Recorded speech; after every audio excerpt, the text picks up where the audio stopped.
Assalamualaikum warahmatullahi wabarakatuh. Alhamdulillah, alhamdulillahilladzi badi'il hadi ila bayani mahya'ir rasyadi amadda arbaban nuha warasama samsal bayani fi suduril ulama amma ba'du jamaah rahimakumullah. Alhamdulillah pada malam hari ini kita dipertemukan Allah dalam majelis ilmu.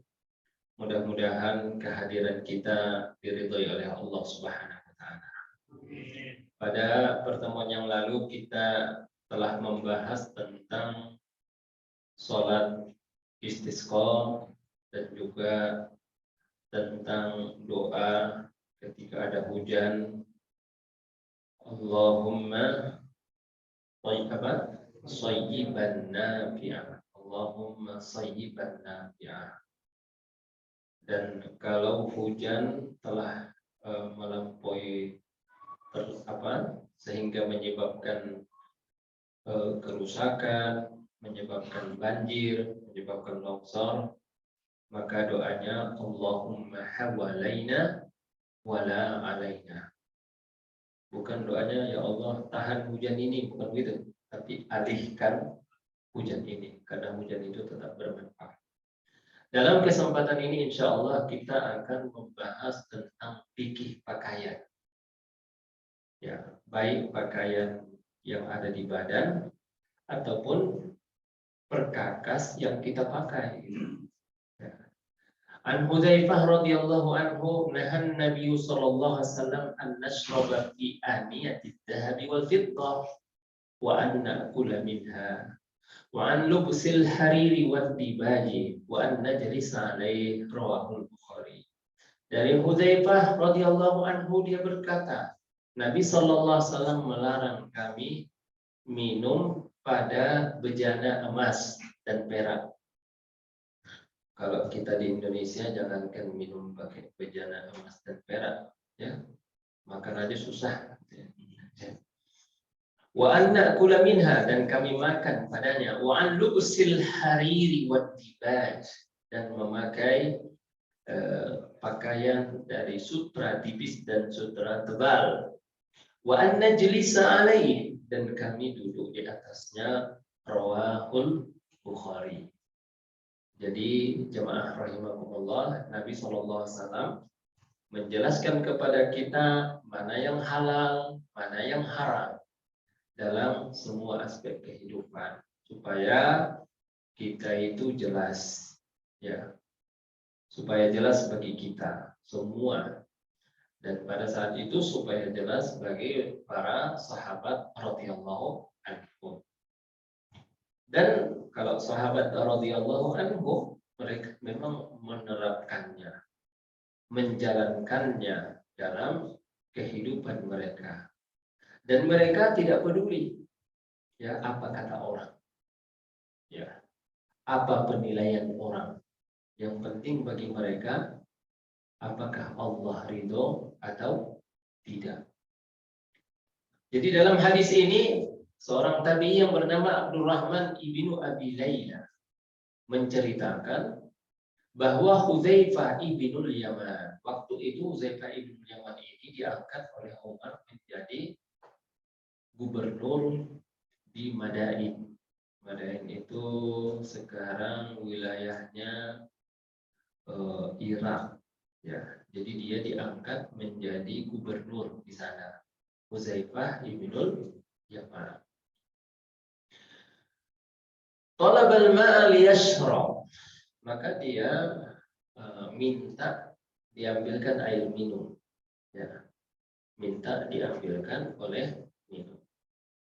Maka datanglah tokoh masyarakat yang ada di negeri di wilayah itu, membawakan dia minuman, tapi gelasnya terbuat daripada perak. Gelasnya terbuat dari perak, itu mewah. Ini kan gubernur, wajar dong kalau gubernur itu minumnya pakai gelas yang terbuat daripada perak. Lalu apa yang dilakukan oleh beliau? Faromahu Hudzaifah. Gelas itu dilemparkan sama Hudzaifah ibnu Yaman. Karena dia kesal dan dia kena marah. Sebab dia udah kasih tahu sebelumnya. Ya, kayaknya orang ini sudah pernah membawakan gelas dari perak ini, tapi masih diulangi lagi. Ya, tidak kapok gitu. Maka Hudzaifah ibnu Yaman melemparkannya. Setelah dilemparkannya dia jelaskan, ya, saya sudah ingatkan, katanya, ini bukan yang pertama kali. Ya. Kemudian beliau menyebutkan bahwa Nabi Shallallahu Alaihi Wasallam melarang memakai baju pakaian daripada sutra, ya, tapi tanpa ada alasan. Nanti insya Allah akan ada pembahasannya. Dan juga melarang minum pada bejana emas dan bejana perak. Ya, kalau minum itu pada bejana emas dan bejana perak bagi laki-laki dan perempuan. Kalau pakai perhiasan laki-laki perempuan boleh, laki-laki tidak boleh. Tapi kalau untuk makan, minum, tempat duduk, guci, yang lain-lain itu tidak boleh terbuat daripada emas dan perak. Dan beliau menyampaikan bahwasanya Nabi Shallallahu Alaihi Wasallam mengatakan bahwa orang-orang kafir menggunakannya. Orang kafir menggunakan gelas dari emas dan perak, piring dari emas dan perak, apalagi sendok dari emas dan perak. Kemudian kalau pakai baju sutra, ya. Nabi mengatakan itu adalah pakaian mereka dan itu adalah bejana mereka di dunia. Tapi bagi orang yang beriman itu nggak dibolehkan.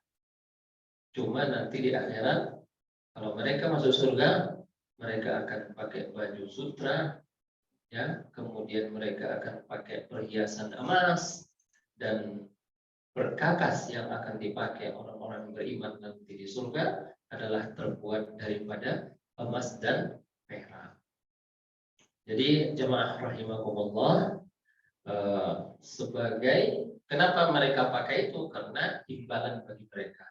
Karena selama di dunia mereka tidak menggunakan perkakas emas dan perak dan mereka tidak mau memakai baju sutra, ya, sehingga mereka akan digantikan oleh Allah nanti. Jadi dalam hadis ini dapat kita ambil pelajaran. Yang pertama adalah ketegasan daripada Hudzaifah ibnu Yaman dalam amar ma'ruf nahi munkar. Dia tegas, ya, sampai karena tegasnya itu bejana ini dilempar sama Hudzaifah ibnu Yaman. Tapi walaupun dia melemparnya, tapi bukan dia melempar itu sembarangan. Dia terlebih dahulu sudah ngasih peringatan dan sudah menegur, tapi tetap tidak mau, sehingga akhirnya dia Hudzaifah ibnu Yaman melemparkannya. Jadi hadis ini, hadis yang kita baca tadi itu dilihat oleh seseorang, kemudian dilihat oleh seorang disampaikannya kepada muridnya lagi. Jadi begitu peristiwanya. Yang kedua adalah ini menunjukkan keutamaan dari Hudzaifah ibnu Yaman. Hudzaifah ibnu Yaman ini orang dekatnya Nabi Sallallahu Alaihi Wasallam. Beliau adalah orang yang diamanahkan Nabi untuk menyimpan rahasia. Database orang-orang munafikin hanya ada pada Hudzaifah ibnu Yaman. Satu-satunya. Namanya kalau rahasia itu Pak nggak boleh dua orang. Ya, rahasia itu boleh antara kita dengan seseorang, itu namanya rahasia. Tapi kalau sudah ada 2, 3, 4, ya, Apalagi dia bilang nanti ini rahasia, ya. Jangan ceritakan sama siapa-siapa. Nanti yang ini yang dengar bilang ini rahasia, jangan ceritakan sama siapa-siapa. Itu bukan rahasia lagi, namanya rahasia umum. Namanya rahasia umum. Jadi jamaah rahimakumullah, dalam kehidupan sehari-hari menggunakan bejana merupakan sebuah kebutuhan bagi kita, entah bejana untuk minum, untuk makan. Dalam Islam pun bejana diperbolehkan asalkan terbuat dari bahan selain emas dan perak seperti plastik, keramik, ya, besi, kaca dan lain-lain boleh. Sebenarnya apa sih hikmahnya? Kenapa nggak boleh? Karena memakai emas dan perak, gelasnya emas, sendoknya emas, garpunya emas, embernya emas, itu menunjukkan apa? Menunjukkan kesombongan, ya, menunjukkan kemewahan, ya, dan berlebihan. Sementara ada orang untuk makanannya susah, gitu ya. Nah, ada orang untuk makan aja, beli beras saja, ngutang. Sementara ada orang memakai gelasnya dari emas, dan juga sendoknya dari emas, garpunya dari emas. Ya, kayaknya sekarang udah nggak ada yang pakai ini, jarang gitu ya. Tapi ini adalah model kemewahan di zaman dulu. Nah, gitu. Ya, model kemewahan di zaman dahulu. Kalau model kemewahan orang di zaman sekarang beda lagi, ya. Itu mobilnya mungkin pakai masa mobil yang dipakai saja seharga 60 M, gitu. Dipakai jalan-jalan itu 60 M. Itu bentuk dari kemewahan ataupun orang untuk pamer, ya, menunjukkan kekayaan. Barang siapa yang memakai itu niatnya hanya untuk pamer, hanya untuk menunjukkan dia orang kaya, maka dia melakukan itu adalah perbuatan yang dosa. Tapi biarlah itu urusan dia dengan Tuhannya. Ya, kita nggak tahu tentang isi hati orang, gitu ya. Tapi kalau orang sudah pamer dengan kendaraannya, pamer dengan dengan pakaiannya, pamer dengan apa yang dimilikinya, padahal semua itu adalah jifah. Dalam Quran tidak ya, ad-dunya jifah, faman talabaha fahuwa kilabun. Dunia itu adalah ibarat bangkai. Ya, semua kesenangan duniawi itu, kemewahan duniawi itu adalah ibarat bangkai. Faman talabaha fahuwa kilabun. Barang siapa mengejarnya, ya, berupaya mendapatkannya bukan untuk orientasi ukhrawi, bahwa kilabun, maka dia taubahnya seperti seekor anjing mencari-cari bangkai, seperti itu. Makanya seorang ulama besar yang bernama, saya lupa nama, Sa'id bin Musayyib, itu dia punya putri yang sangat cantik dan soleha. Kemudian datang seseorang mengabarkan kepadanya, Masya Allah, katanya, Masya Allah, ya Syekh, katanya, anak Anda dilamar sama khalifah. Ya, kata dia apa? Memang kalau dilamar sama khalifah, kenapa? Katanya. Ya, kan kalau udah dilamar sama khalifah, hidupnya akan berubah menjadi hidup yang serba berkecukupan dan serba mewah. Ya. Tapi apa yang dilakukan oleh orang ini, ya, oleh syekh ini, katanya apa? Pas waktu lagi pengajian, mana si Fulan? Katanya, dia muridnya banyak, ya. Si Fulan mana? Katanya. Oh, si Fulan sedang sakit, tidak bisa hadir di pengajian. Kemudian hadir sekali lagi, dia tanya, Fulan, kamu udah nikah belum? Belum, katanya. Kenapa belum nikah, katanya? siapalah yang mau sama saya katanya. Akhirnya Syekh ini menikahkan putrinya ini dengan seorang muridnya yang soleh dan berilmu tadi. Dan dia mengatakan bahwa dunia ini adalah jifa, bahwa dunia ini adalah fitnah, ujian dan cobaan. Jadi hukum menggunakan wadah bejana dari emas dan perak, ya, hal itu kalau kita menggunakan bejana emas, bejana perak, maka berarti kita tasyabbuh bil kuffar. Ya, menyamai ataupun menyerupai orang-orang, menyamai orang-orang kafir. Ya, tidak boleh Bapak dan Ibu rahimahullah. Jadi dalam kitab Fathul Qorib dijelaskan tidak boleh makan dan minum menggunakan wadah yang terbuat dari emas. Memang sih di dalam buku itu yang disebutkan buat makan dan buat minum. Tapi sebenarnya secara analogis ataupun kias, maka termasuklah di situ adalah peti, cepuk, dupa. Ya. Tapi memang di zaman ini udah, kalau saya bilang udah nggak ada lagi. Ada nggak di rumah Bapak sendok emas? Gitu? Garpu emas ada Pak? Hah? Atau cangkir emas, piring emas, masih ada nggak? Enggak, udah nggak ada. Tapi zaman dulu memang ada orang-orang Romawi, orang-orang Persia. Gitu. Kalau kita sekarang di Indonesia ini susah, mau makan aja susah gitu ya. Jangankan pakai piring emas, gelas emas, emas aja 1 gram berapa? Hah? Udah 1 juta Pak ya. Jadi kalau umpamanya piring emas kira-kira itu berapa gram itu? Boleh jadi udah 3 ons ya, 3 ons ya, piring. Atau jangan-jangan bisa 1/4 kilo. Nah kalau 1/4 kilo itu kira-kira berapa gram itu? 250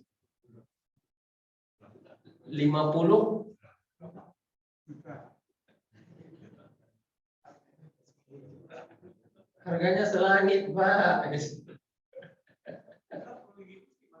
Gimana?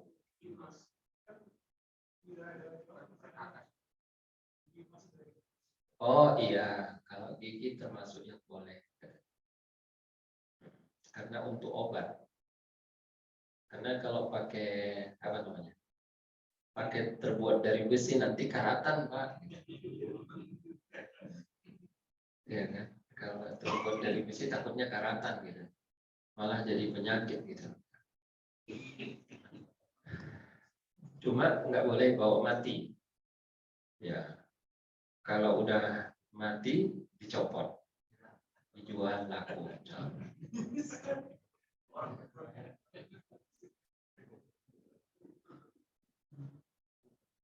Nah, sebenarnya ada juga kadang-kadang bejana itu katakanlah gelas, ya bahannya bukan dari emas, tapi disepuh dengan emas. Kita lihat kadar emasnya. Andai kata dipakaikan api yang panas sekali, nanti apakah lepas emasnya atau tidak? Kalau lepas berarti kadar emasnya tinggi, itu nggak boleh. Kalau nggak lepas lagi, berarti memang kadar emasnya sangat sedikit. Maka itu tidak apa-apa kalau sangat sedikit. Ya. Yang nggak boleh itu kalau banyak.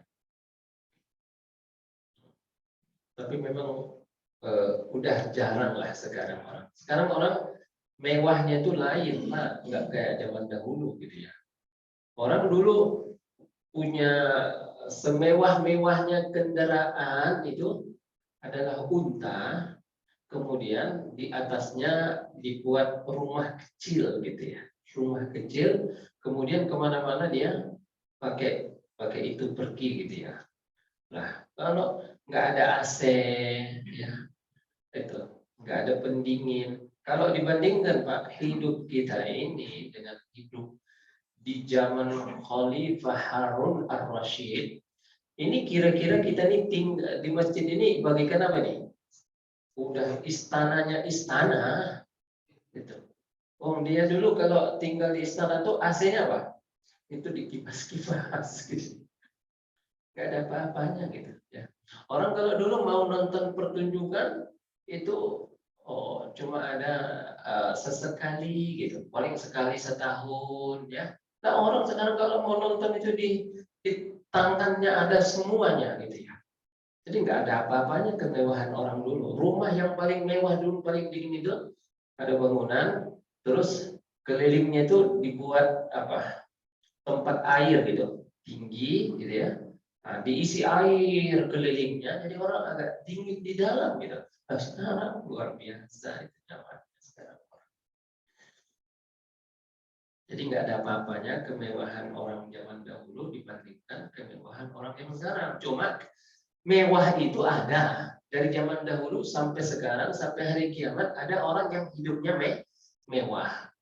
Jadi Allah tidak suka, innallaha la yuhibbul musrifin. Allah tidak suka kepada orang yang israf. Ya, israf. Dalam hal apa saja tidak bagus israf. Israf dalam berpakaian, ya, israf dalam kendaraan, ya. Tapi kalau kebutuhan tidak apa-apa, ya. Oh dia harus pakai mobil yang kuat, kemudian kuat dipakai untuk di medan berat, ya. Mungkin mobilnya harus seharga 600 juta, harus 700 juta, karena mobilitasnya nggak apa-apa. Tapi kalau hanya untuk pamer-pameran, hanya untuk menunjukkan kekayaan, itu tidak dibenarkan di dalam agama Islam seperti itu. Kemarin ada orang pakai baju, harga bajunya 6 juta, Pak. Baju seharga 6 juta. Itu. Kira-kira baju apa itu ya?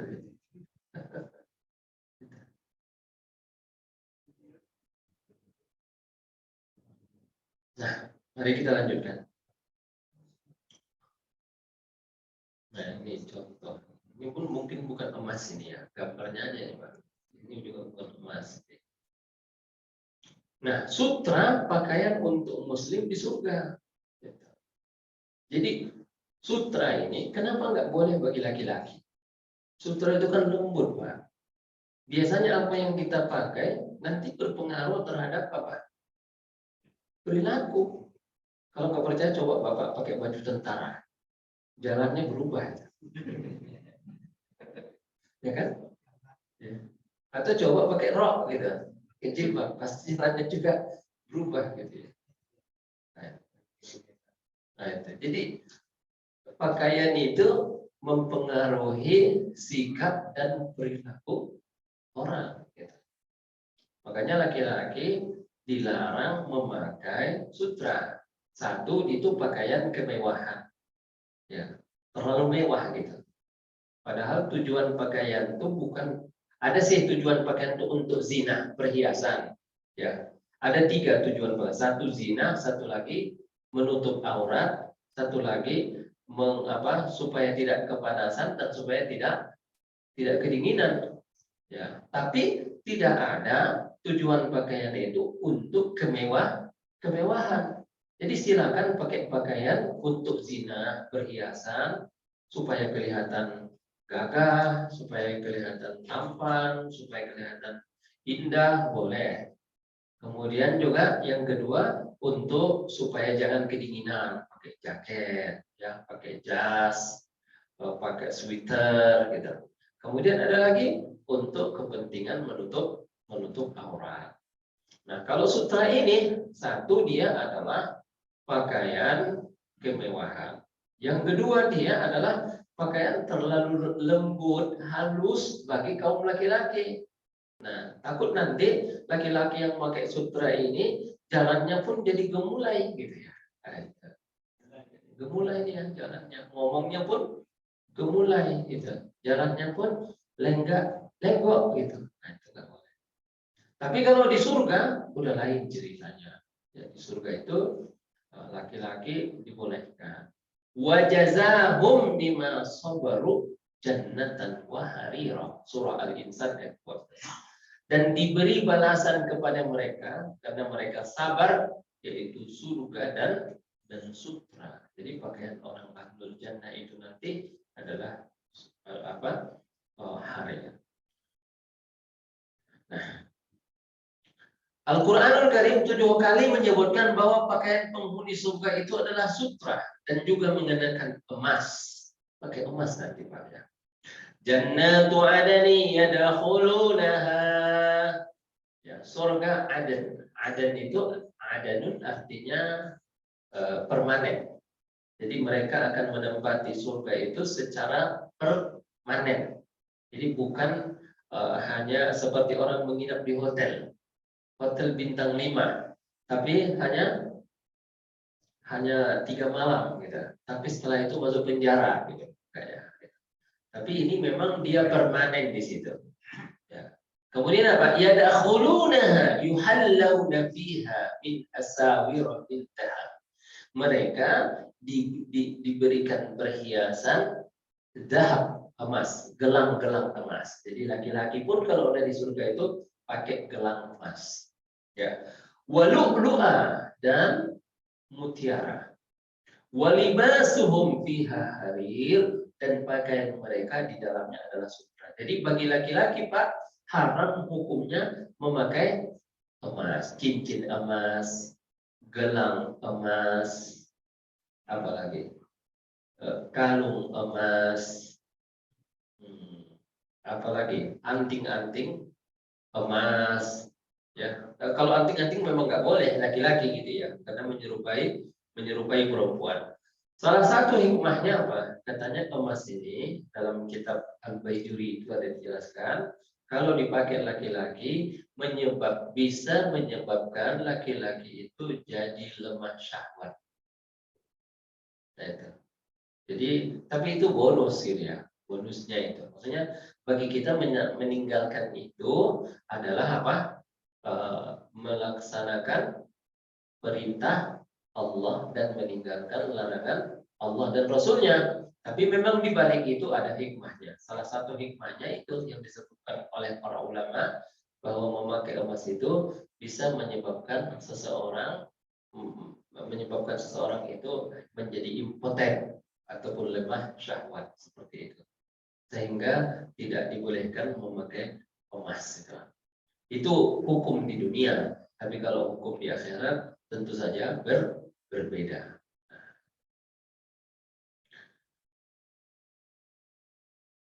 Keharaman sutra bagi laki-laki, namun jadi sutra bagi laki-laki itu dilarang, ya khusus bagi laki-laki Pak. Ya kalau sutra itu, sedangkan untuk umatnya yang perempuan tidak ada keharaman dan tidak ada larangan. Jadi perempuan boleh pakai baju dari sutra, selendang dari sutra. Jadi sutra itu terbuat dari apa Pak? Ulat. Entah bagaimanapun mengolahnya, tapi memang dari zaman dahulu teknologi itu sudah ditemukan, ya sudah ditemukan. Termasuk juga sebenarnya nggak boleh pakai baju terbuat dari kulit harimau, makruh kata orang. Jadi dia pakai baju lorengnya kalau loreng harimau. Kenapa? Kalau dipakai nanti dia jadi apa? Jadi ganas gitu ya, jadi galak gitu. Orang itu akan mempengaruhi perilaku seseorang. Nah, uhillat dhahab wal hariru li inasin min ummati wa hurrima ala dzukuriha. Hadis riwayat Nasa'i. Dihalalkan emas dan sutra buat wanita dan diharamkan keduanya buat laki-laki dari umat. Ya, dari Ali bin Abi Thalib bahwasanya Nabi memegang sutra dengan tangan kanannya dan emas dengan tangan kirinya, kemudian mengangkatnya sambil bersabda, kedua benda ini haram bagi laki-laki dan halal bagi perempuan dari umatku. Adz-dzahab wal hariru hillul li inathi ummati haramun ala dzukuri, bersama dengan hadis yang tadi. Nah, tapi di sini ada pengecualian. Ya. Nahan Nabi SAW an lubusil hariri illa mawdi'a isba'aini aw salatin aw arba', muttafaqun alaih wa lafzul Muslim. Melarang memakai sutra kecuali sebesar 2, 3 atau 4 jari. Jadi kalau umpamanya hanya untuk tambalan, ya, maksudnya kadar sutranya itu di bajunya hanya sedikit, tidak mengapa. Ya, sekedar ukurannya itu berapa? 2 jari ataupun 3 jari ataupun 4 jari, segini nggak apa-apa. Tapi kalau udah lebih dari itu tentu saja tidak dibolehkan. Termasuk yang dikecualikan itu juga adalah anna Nabi SAW murakhasa li Abdurrahman bin Auf Zubair bi qamisil harir fi safarin min hikkatin kanat bihima muttafaqun alaih. Termasuk yang dikecualikan ini memakai sutra. Bahwasanya Rasulullah SAW memberikan keringanan kepada Abdurrahman bin Auf dan Zubair ibnul Awwam memakai baju yang terbuat daripada sutra dalam perjalanan min hakkah, karena badannya gatal. Kalau pakai baju biasa badannya gatal. Jadi sehingga diizinkan kepada dia untuk memakai sutra. Alasannya hanya karena sakit. Tapi nanti akan ada pembahasannya. Apakah ini khusus kepada Abdurrahman bin Auf ataukah berlaku umum, ya, pengecualian ini. Makanya jemaah rahimakumullah, di sini pengecualian yang pertama anak-anak. Ya. Dalam mazhab Syafi'i menegaskan bahwa anak laki-laki yang masih kecil atau belum balik dihalalkan memakai sutra. Kenapa dihalalkan? Karena memang hukum itu berlaku buat orang dewasa. Nah, anak-anak enggak berlaku. Itu pendapat mazhab Syafi'i. Selagi dia belum balik, boleh pakai baju sutra, celana dari sutra, dan lain-lain. Tapi sebaliknya pendapat yang lain mengatakan anak laki-laki walaupun masih kecil, ya, terkena larangan memakai sutra ini. Dalilnya apa? Kunna nanzi'uhu 'anil ghilmani wa natrukuhu 'alal jawari. Dahulu kami mencabut sutra dari anak laki-laki dan membiarkannya anak perempuan. Nah, jadi karena anak laki-laki yang masih kecil yang belum balik dan bukan mukallaf tentu umpamanya. Nah, kira-kira kalau memang tadi kita mengambil pendapat bahwa anak laki-laki tidak boleh pakai sutra, tapi dipakaikan orang tuanya, yang menanggung dosanya siapa? Yang menanggung dosanya adalah orang tuanya, ya. Sebab orang tuanya lah yang membuat itu. Tapi kalau menurut mazhab Syafi'i tadi, kalau dia masih anak-anak tidak masuk dalam kategori larangan, termasuk yang dikecualikan. Yang kedua, Bapak dan Ibu, adalah orang sakit. Membolehkan laki-laki memakai pakaian terbuat dari sutra bila ada alasan sakit kulit, gatal-gatal misalnya. Ini hadisnya hadis tentang Abdurrahman bin Auf dan Zubair ibnul Awwam. Bahkan mazhab Syafi'iyah meluaskan ruang lingkup batasan kebolehan memakai sutra, yaitu bila seseorang tersiksa karena cuaca yang terlalu panas dan terlalu dingin. Ya. Mungkin nggak tahan dia pakai baju yang lain, tapi kalau pakai baju sutra dia merasa nyaman, maka dibolehkan kalau alasannya itu. Sebaliknya ada juga pendapat yang mempersempit, ada mengatakan rukhsah itu hanya berlaku kepada Abdurrahman bin Auf dan Zubair ibnul Awwam. Nah, kemudian yang ketiga, Pak, termasuk yang dikecualikan itu adalah pada saat peperangan. Nah, apa alasannya? Ya, karena sebenarnya memakai sutra ini tidak dibolehkan, itu pakaian kesombongan. Sedangkan dalam perang itu boleh sombong sama orang kafir. Tuh. Makanya ada waktu dalam menyiapkan pasukan, dilihat Nabi ada seorang jalannya gitu. Ya. Kata Nabi SAW, jalan kayak gini dimurkai Allah, kecuali di tempat ini. Jadinya. Karena mau berangkat perang. Kita ingatkan dulu, nyemir rambut warna hitam nggak boleh, ya, kecuali untuk perang. Ya, kalau untuk hamil lagi nggak boleh. karena takut perempuannya ketipu. Tapi kalau untuk perang, biar orang-orang kafir ketipu nggak apa-apa, karena tujuannya untuk perang. Nanti kalau dia rambutnya putih, ini makanan saya ini gampang dikalahkan. Tapi kalau rambutnya hitam, ini masih mudah. Ternyata umurnya 60 kan. Kalau untuk perang. Maka begitu juga pakai sutra pada waktu perang nggak masalah. Ya, kenapa? Karena untuk menunjukkan kesombongan. Ya, sombong kepada orang yang sombong itu nggak apa-apa, itu sedekah. Sombong kepada orang yang sombong. Jangan bapak tawaduk sama orang sombong. Dia tambah sombong. Nah, itu.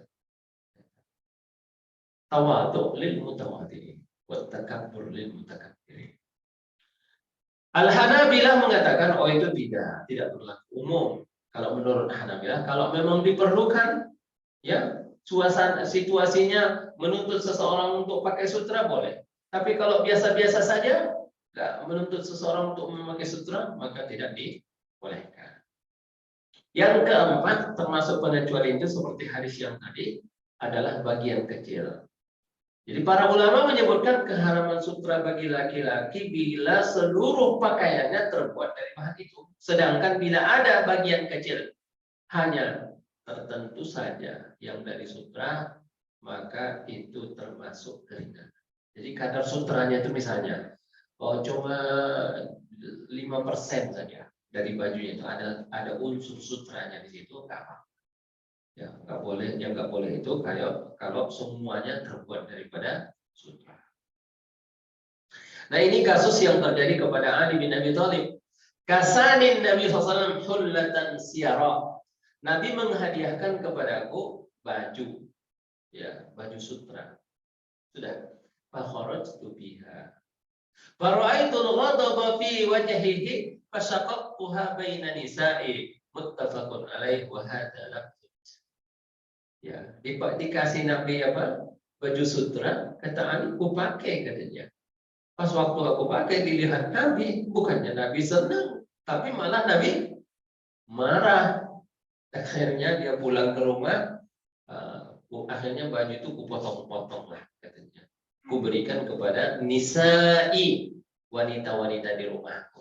Wanita-wanita di rumahku itu bukan maksudnya istrinya, sebab Ali itu ya tidak berpoligami semasa Rasulullah hidup. Ali itu enggak berpoligami semasa Rasulullah hidup. Mayoritas sahabat itu berpoligami. Kecuali Ali bin Abi Thalib tidak mau berpoligami. Kenapa? Nah, karena suatu ketika ada seorang wanita dari keturunan Abu Jahal, tapi udah muslimah gitu ya, mau dinikahi oleh Ali bin Abi Thalib. Hanya Rasulullah SAW mengatakan, kalau menyakiti putriku sama dengan menyakitiku, kata Rasulullah. Tapi Nabi nggak melarang, kalau mau nikah, mau menikahi dia, nikahi aja. Tapi kayaknya Fatimah tidak rela gitu ya, tidak rela untuk dimadu. Jadi sebenarnya masalah masalah poligami ini bagi laki-laki itu haknya untuk menjalani, bagi perempuan itu haknya untuk menolak. Maksudnya untuk menolak, dia tidak mau. Kalau tidak mau ya udah nggak apa-apa. Dia juga berhak. Ya, laki-laki berhak, maka perempuan juga berhak. Jadi maksudnya nisa'i di sini keponakan-keponakannya, dibaginya sama keponakan-keponakannya dan juga keluarga. Jadi ini yang terjadi kepada Ali bin Abi Thalib, mengatakan bahwa dari sini dapat diambil hukum, Pak. Hukumnya apa? Hukumnya boleh menghadiahkan suatu barang yang bisa dimiliki walaupun makruh memakainya ataupun haram memakainya. Ya, boleh menghadiahkan suatu barang yang boleh dimiliki. Ya. Yang boleh dimiliki. Kalau menghadiahkan babi boleh nggak? Babi misalnya boleh. nggak boleh. Kenapa? Karena babi itu tidak boleh dimiliki, gitu. Tidak ada harganya, tidak ada nilainya. Yang umpamanya, boleh nggak menghadiahkan emas kepada kalung kepada seorang laki-laki? Cincin emas kita hadiahkan kepada seorang laki-laki, kita berikan, boleh? Boleh. Jadi bagi laki-laki boleh memilikinya, tapi tidak boleh memakainya. Nanti boleh jadi dijual, ataupun boleh jadi diberikannya kepada calon istrinya, gitu. Tapi kalau dia sendiri tidak boleh memakai. Itu saja Bapak dan Ibu tentang pakaian ini. Tafadhol kalau ada pertanyaan yang berkenaan dengan ini ataupun berkenaan dengan yang lain. Jazakumullah khairan.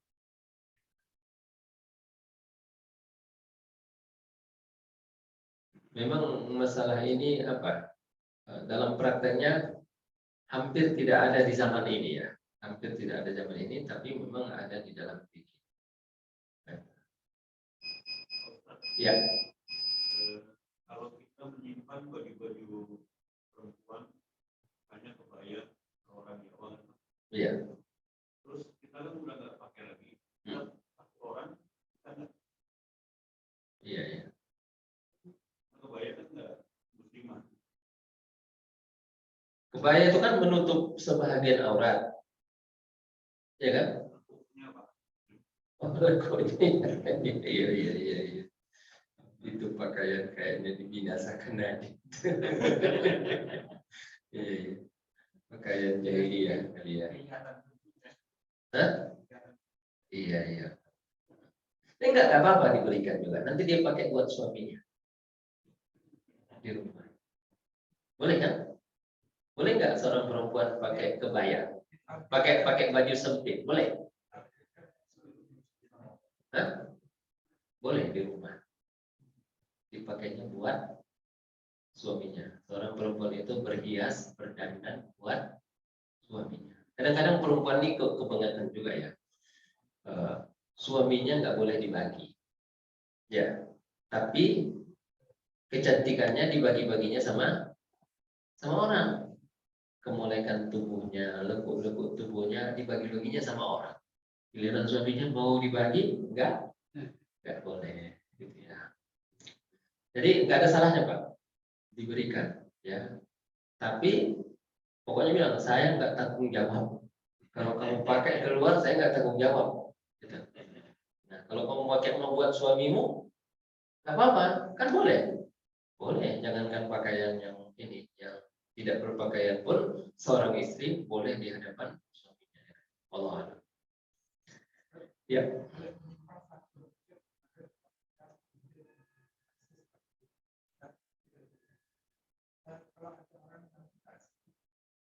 Iya, seorang diamputasi. Iya.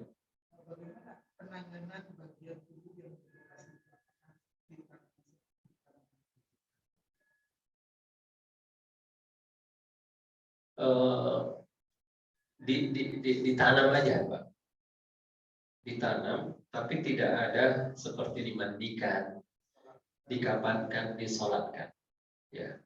Cuma itu adalah bagian dari tubuh manusia yang harus dihormati, dimuliakan. Seluruh jasad Bani Adam itu adalah sesuatu yang harus dihormati dan dimuliakan. Tidak boleh dikasihkan makanan anjing gitu ya, makanan atau makanan lele gitu ya, nggak boleh. Ya itu harus dihormati, ditanamlah begitu. Jazakumullah khairan, kita cukupkan. Wabillahi taufiq wal hidayah. Assalamualaikum warahmatullahi wabarakatuh.